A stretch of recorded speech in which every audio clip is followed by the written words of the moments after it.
Здравствуйте, с вами Анастасия на канале Еда на любой вкус. Творожный кулич. Именно его вы чаще всего просили испечь. Ведь он всегда получается влажным, ароматным и не теряет структуры после остывания. Рецептов много, но пропорции разные.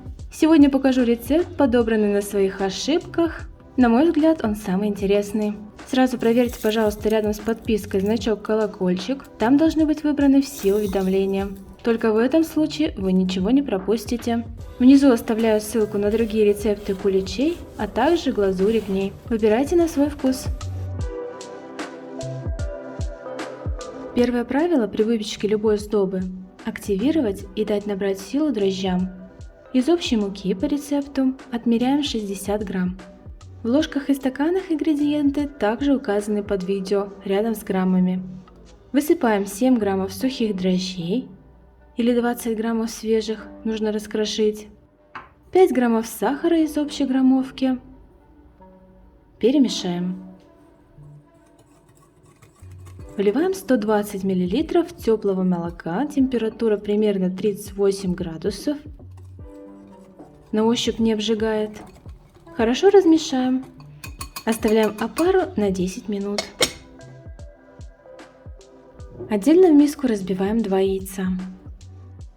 Насыпаем 2 грамма соли. Начинаем взбивать, подсыпая весь сахар. А его осталось 145 грамм. Взбиваем до увеличения в объеме. Это делается для того, чтобы сдобное тесто поднималось лучше за счет дополнительного количества пузырей. А самое главное, мы разбиваем яичный белок, который обычно делает тесто более жестким, если добавлять его без изменения структуры. 200 граммов мягкого творога или даже сладкий творожок, уменьшая количество основного сахара в рецепте. Но если творог зернистый все-таки или жесткий, то обязательно его протирайте через сито или даже лучше взбивайте блендером до гладкой структуры. Следом добавляем мягкое сливочное масло. Также для большей влажности куличей добавляем к сдобным продуктам 50 граммов жирной сметаны. Вместе все взобьем. Жирность всех продуктов, используемых в рецепте, я указала в ингредиентах. Это можно посмотреть под видео. Что касается ванили или ванильного сахара, это по желанию. Я не добавляю, хочется, чтобы у кулича был приятный творожно-сливочный аромат и вкус. Опара за 10 минут успешно вспенилась. Дрожжи хорошие, можно добавлять. Все это добавляем к сдобе, перемешивая. Добавим почти всю муку, пока замешивая тесто лопаткой. И еще небольшой секрет.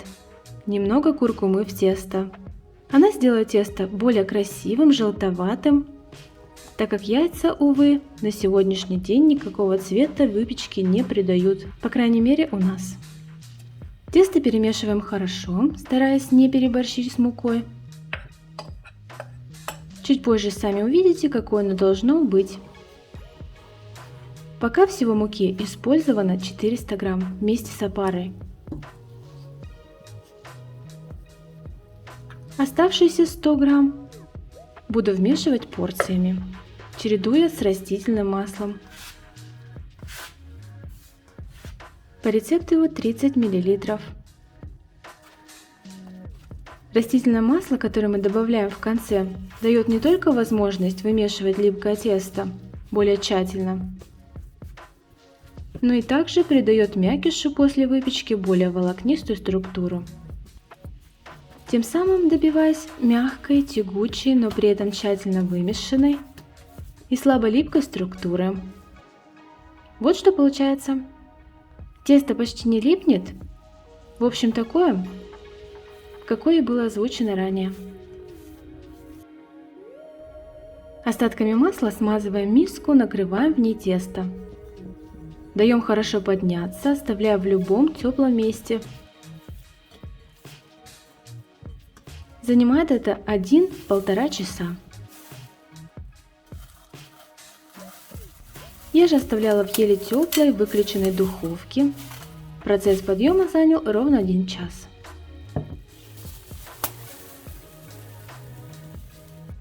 Руки смазываем растительным маслом.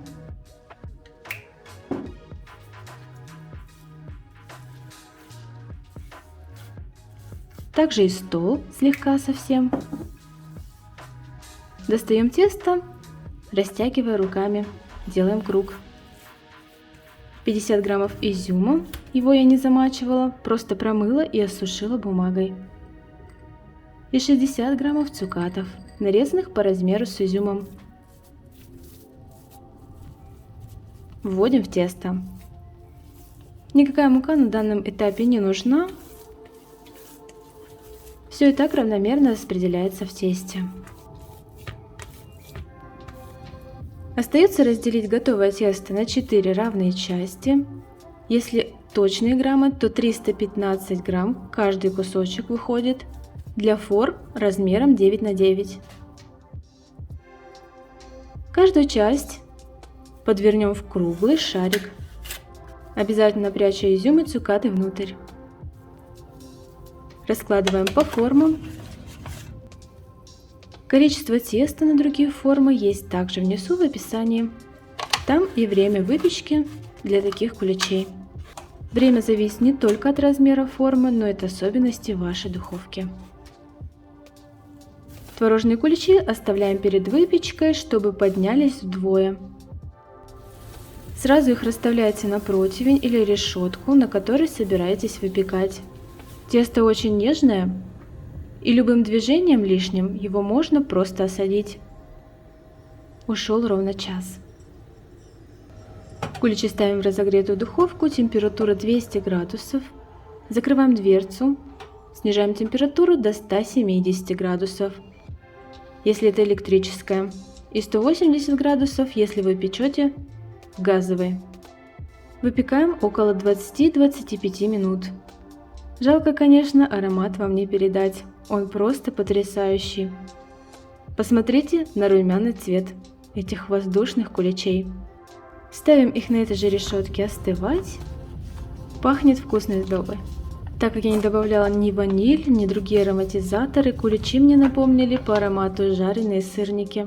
Все правильно, в них же есть творог. И в завершении остывшие куличи украшаем глазурью. Посыпаем кондитерской посыпкой. Рецепт этой и других вариантов глазури есть под видео, ссылку оставляю. Давайте скорее разрежем и посмотрим на это чудо.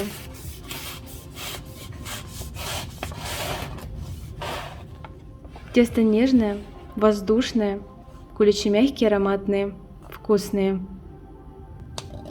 Хранятся хорошо, не твердеют после остывания. Еще раз взгляните, по мне они идеальные. Слегка желтенькие, влажные, пористые, пружинят и прямо пахнут творогом и сдобой. Вкусных вам куличей, светлой Пасхи, жду ваши комментарии, оценки, нравится, если приглянулся рецепт, а также делитесь прямо сейчас видео с друзьями, это лучшая благодарность от вас. Пока!